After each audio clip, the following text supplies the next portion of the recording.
香港人咧裝修咧，彷彿咧就係為咗去收納而去裝修，希望咧將間屋咧收到最多嘅嘢。識擺嘢好緊要啦，可以將啲嘢擺得靚啦。識掉嘢咧，亦都係好緊要。即係咁樣講好似好衰啊，或者好不負責任啊。你要收到好多嘢，你要儲物大量嘅儲物空間。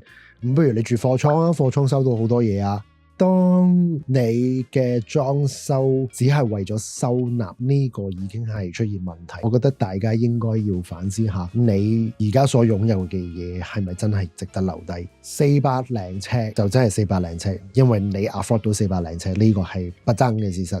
設計師唔係魔術師，設計師唔會將你嘅空間變大變到800尺嘅。你係應該要諗一諗，喺400尺空間做一啲好用嘅櫃。咁樣講又得罪好多人。不負責啊，淨係識講自己，識做自己啲嘢。我想大家諗一諗，400尺嘅空間2個人住，你安排啲咩櫃去收好你嘅嘢？